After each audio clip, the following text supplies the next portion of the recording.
This is Abdullah Kishmullah, class CIS 274 XML programming. This is week 9 assignment, which is the style sheet transformation.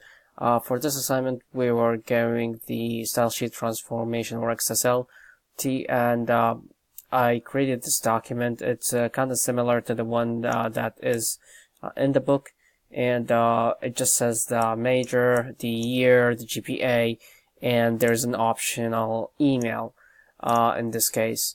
And the name of the student is the text value for these tags. Now in the XSL file, I have this template which is saying I am the selected value. Now the dot means the select the value that is in students. In this case, it's the text. However, in here it's double dot. That means do not select the whatever is an email, go out once.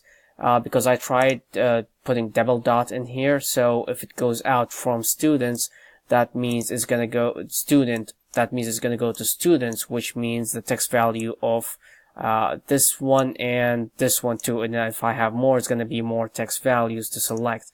As for the other ones, it's more specific, like select the value of major. That is an attribute of student, and also the same for the year, for the GPA. Now the last one, in all of them we say select value of, but in the last one we would say apply templates. So this email is going to have its own template because some has it, some do not have it. So we created its own template separate what to say in there. If it exists, it's going to apply this template for exactly, which is specifically for the email, and this template actually ends over here. For the email, it's just saying that select whatever value that is outside the email.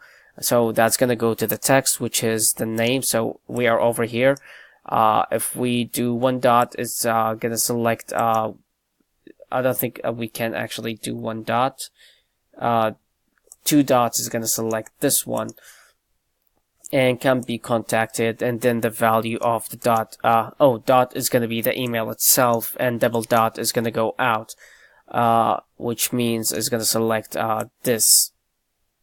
Anyway, that would be for this one.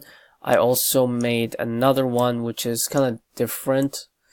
So for this one we had the class number, class name, and CRN. So I forgot to run actually the other one. So this is how it looks like if we run it. And if you have the double dot top on the top where students is, let's see, not this file.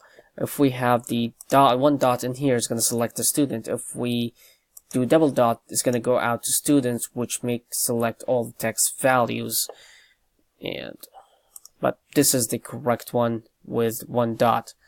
Now for the other one, so this is the other one that I created, and what it's going to do is it's going to convert it to HTML. Then we're actually gonna manipulate it as an HTML document, and we put the classes like a header that's going to be called classes, and we're going to create a table with some border, and it has the attribute colors, the name of the attributes.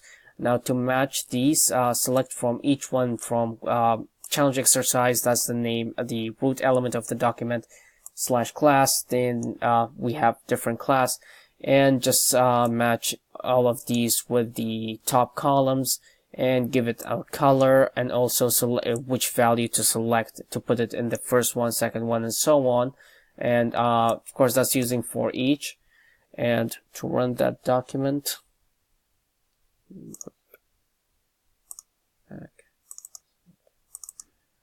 it's gonna look something like this. So it gives it the top, the header, and it creates the table, and I put these values, and this is each row in my document, or each value element in my document that has the class number, the base, the name of the class, and CRN, starting date, ending date, and so on. Of course the end over here, some of them do not have values for the email and instructor.